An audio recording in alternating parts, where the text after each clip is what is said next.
자, 저당권의 처분인데요. 자, 저당권의 처분은 뭐냐면 양도, 질권 설정 등이 가능하나 저당권은 채권의 정대인 권리이므로 피담보 채권에서 분리해서 타인에게 양도하거나 또는 다른 채권의 담보로 하지 못한다라고 하는 건데, 만약에 이걸 따로 피담보 채권에서 떼어내서 따로 양도하면 어떻게 되냐라고 했을 때 그런 경우에 저당권은 어떻게 된다? 소멸하게 된다라고 하는 거죠.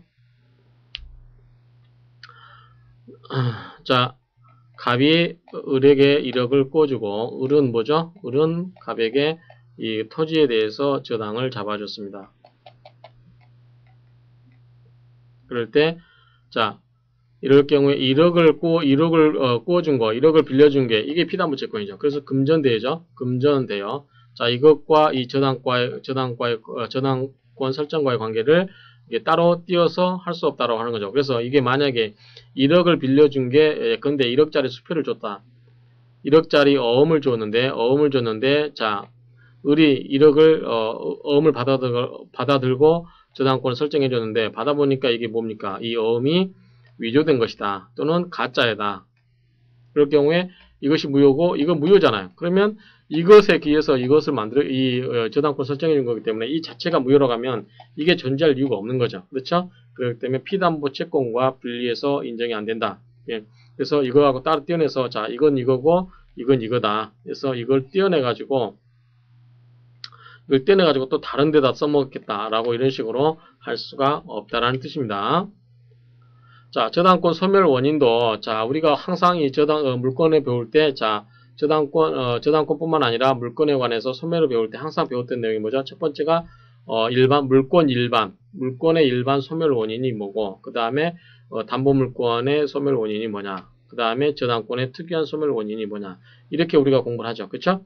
그래서, 아까 우리가 배웠다시피, 이 물권에는 이 본권과, 점유권과 본권으로 나눠지고, 본권은 소유권과 제한물권 나눠지고 제한물권은 다시 이 용익물권과 담보물권이다. 그래서 자, 담보물권에 속하는 것이 저당권이라고 그랬죠, 마지막에. 그래서 이 물권에 관한 일반적인 소멸 원인과 담보물권에 관한 소멸 원인, 그 다음에 저당권의 소멸 원인, 이렇게 돼서 각각에 다 살펴볼 수가 있는 것이죠. 그래서 물권의 일반적인 소멸 원인, 즉 일반적 소멸 사유로는 멸실, 공용징수, 혼동, 변제 등 이런 경우는 다 일반적 소멸 사유가 된다라고 해서 이런 사유가 발생하게 되면 어떻게 된다? 저당권도 얻게 된다라고 하는 거죠. 그다음 저당권의 특이한 소멸 사유는 뭐가 되냐면 경매.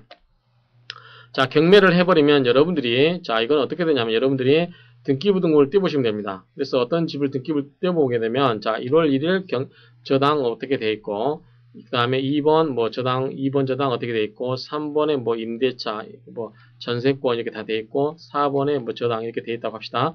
근데 5번에 이 저당 잡은 사람이 경매를 신청했어요. 그런 경우는 이 사람이 경매 신청하게 되면 1순위, 처음에 있는 사람을 기준으로 해서 이 사람 말소 기준이 돼가지고 그 사람을 위에 보호될 수 있는 사람. 근데 이 위에 보호될 수 있는 사람 뭐죠?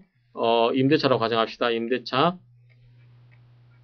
이 사람은 빼놓고 나머지는 다 없어지는 겁니다. 전부 후순위는 다 말소되는 거예요. 말소 기준이 되는 거죠. 이게 말소 기준이 됩니다. 그래서 이 지워지면 여러분들이 등기를 보게 되면 저당하고 난 다음에 보면 그 물건들 보면 등기부 등본에 이렇게 줄이 다 쳐졌습니다. 빨간 줄로. 이게 다 삭제된 거. 이게 나옵니다. 그래서 이건 뭐냐면 저당권의 특별한 소멸 사유는 뭐냐면 경매를 통해서 이것이 다 저당권이 다 없어집니다. 그래서 경매를 통해서 이게 하나하나 없어지기 때문에 소멸 사유가 되는 거고요. 제3취득자가 변제를 해버립니다. 이 물건에 대해서, 이 경매 물건에 대해서 자기가 변제를 해버리고 이 저당권을 말소를 신청할 수가 있죠. 그 다음에 채권의 소멸시효. 자, 저당권 자체는 소멸시효 안 걸리겠죠. 등기가 되어 있기 때문에. 그런데 이게 무슨 소리냐면, 아까 얘기한 것처럼, 이 갑에 을이 1억 꿔주고, 을이 여기 대해서 이 경매를 신청했을 때, 이 1억이 채권이 소멸시효가 몇 년이죠? 10년이죠. 그런 경우 이 권리를 행사하지 않아서 나중에 11년이 돼가지고 이거를 소멸시효에 의해서 이것이 소멸됐다라고 하면 거기에 기한, 피담보 채권의 부정성에 의해서 이건 뭡니까? 저당권도 소멸을 신청할 수 있다라고 하는 거죠. 이 자체가 소멸시효에 걸리는 게 아니라 이 원인인 채권 행위가 소멸시효에 걸려가지고 이게 소멸되면 여기에 기한 이 등기도 소멸된다라고 이렇게 이해하시기 바랍니다. 먼저 저당권의 실행을 보도록 하십시다. 자, 경매. 하나의 부동산 위에 여러 개의 저당권이 설정된 경우는 그 가운데 어느 하나의 저당권에 의해서 경매가 실행되면 나머지 저당권도 모두가 소멸됩니다. 앞에서 설명을 드렸죠. 자, 1번 저당권, 2번 저당권, 3번 저당권, 4번 저당권이 있다 할지라도 자, 이 사람이 신청하건 최고 우선순위의 저당권자가 이 사람이 말소 기준이 되어버립니다. 그래서 말소 기준을 찾은 다음에 말소 기준의 후순위는 전부 다 삭제된다는 거 아시겠죠? 그다음에 후순위 저당권자의 경매 신청에 의해서 선순위 저당권이 소멸하는 시기는 경매 대금을 완납할 때 어찌됐든 간에 대금이 낙찰받아가지고 경매 대금을 완납하게 되면 이러한 권리가 다 소멸이 된다라고 이렇게 이해하시면 됩니다. 자, 일반 채권자가 저당 부동산의 강제 집행을 실행하는 경우에도 모든 저당권은 소멸되고 등기 순위에 따라서 우선 변제를 받게 된다. 따라서 이게 이제 1번이 예컨대 1억이고 2번이 5천이고 3번이 5천이다 라고 했을 때 낙찰받은 금액이 얼마냐면 1억 5천이다 라고 하면 실행비용 다 빼고 나서 1억 5천 남았다고 하면 1억 1이 가고 5천 1이 가고 나머지는 전부 받을 수가 없고 그냥 소멸돼 버리는 거죠. 그러면 이 사람들은 어떻게 해요? 나머지 일반 채권자로서 채무자 재산에서 권리를 행사하겠죠. 자, 채권의 소멸시효. 부종성이 있으므로 피담보 채권이 시효로 소멸하게 되면 저당권도 소멸하게 된다. 방금 설명을 드렸죠. 그러나 자체가 시효로 소멸되지는 않는다. 방금 설명을 드렸습니다. 다시 설명드리면 갑이 1이 꽂주고 을이 저당을 잡았을 때 이게 뭐다? 10년간 자, 인사채권은 10년이죠. 소멸시효가 10년간 권리를 행사하지 않으면 소멸된다. 따라서 이런 경우는 이게 소멸되면 이것에 기한 이것도 소멸된다라는 뜻입니다. 피담보 채권의 소멸시효와 지상권, 전세권을 목적으로 하는 경우는 지상권, 전세권의 소멸로 저당권도 소멸하게 된다. 당연한 얘기죠. 그 다음에 지상권, 왜냐하면 우리가 저당권의 객체가 뭐가 있었다고 그랬죠? 부동산이 따로 있고 또 뭐가 있었다고 그랬죠? 부동산과 관련된 권리 뭐가 있었죠? 지상권과 전세권 이걸 있었다고 이렇게 이야기했죠. 우리가 앞뒤에서. 그 다음에 지상권, 전세권 위에 저당권을 설정한 자는 저당권자의 동의 없이 지상권이라든가 전세권을 소멸하게 할 수가 없죠. 왜냐하면 여기에 뭐가 잡혀있나요? 저당이 잡혀있죠. 그런데 이 사람의 만약 이걸 없애버리면 뭡니까? 이것도 없어지는 거잖아요. 저당도.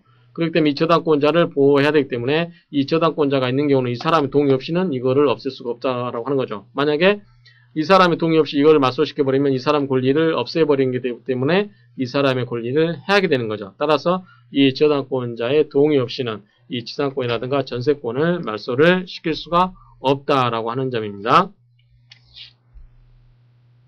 자, 이제 판례를 한 두세 개 보고 마무리를 하도록 하겠습니다. 자, 소멸과 관련해서 저당권이 소멸되게 되면 이제 그 말소를 청구를 해야 될 겁니까? 말소를 청구했을 때 누구에게 청구를 하냐라고 하는 거죠.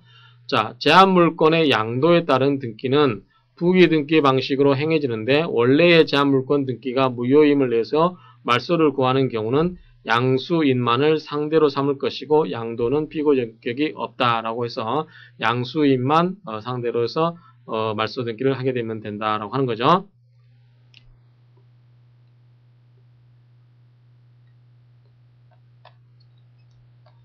자, 이게 등기부입니다. 자, 갑에서 뭘로 갔죠? 을로 왔죠. 그러면 이렇게 나오죠. 을에서 또 병으로 오죠. 이렇게 등기가 계속 순차적으로 해줄 경우에, 자, 을까지만 왔다고 했을 때, 자, 이게 무효가 됐다. 이 넘어온 자체가 무효가 됐다고 하는 거죠. 그런 경우에 이 사람을 할 거냐, 이 사람을 할 거냐인데, 현재 누구로 됐습니까? 이 사람으로 됐죠. 그렇죠? 현재 등기 권리자가 을로 돼 있죠. 이 사람에서 이 사람으로 이전이 됐잖아요. 그래서 이 넘어온 것이 자체가 원인이 무효다라고 한 경우에 누구를 상대로 말소를 청구하냐고 했을 때 당연히 현재 권리자로 되어 있는 누구? 양수인을 상대로 말소를 청구를 해야 되겠죠. 이 그림만 봐도 여러분들이 아마 이해가 되실 겁니다.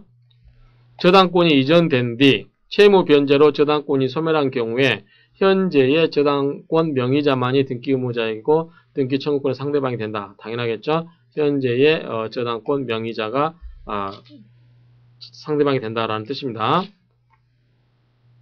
그 다음에 저당권이 이전된 경우 말소의 대상. 자, 채무자의 추가를 내용으로 하는 근저당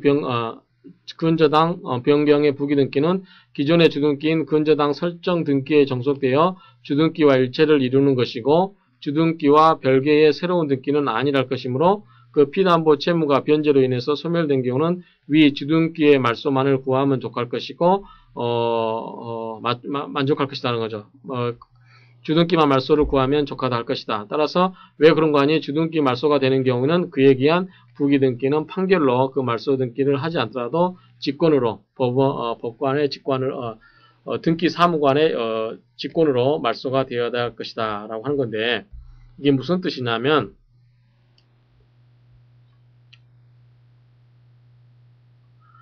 자, 갑과 을 간의 계약을 하면서 계속적 거래 관계가 있습니다. 그럴 경우에 뭘 설정할 수 있다고 했죠? 근저당을 설정할 수 있다고 했습니다. 근저당을 설정을 했어요. 그래서 저당권을 근저당을 이렇게 해서 이렇게 설정을 했는데, 근저당권자라고 합시다. 권리자고 이거는 설정자라고 했을 때 했는데, 이제 여기에 기해서 뭘 했냐면 저기 근저당 변경 등기를 했어요. 변경 등기를. 왜냐면 채무자를 이 설정자, 채무자를 한 사람 더 했어요. 그 변까지 더 추가를 하기 위해서 이렇게 추가를 했어요. 그럴 경우에 변경 등기를 했는데 이 변경 등기가 이게 무효가 됐다. 그러면 이걸 또 다시 변경해야 되죠.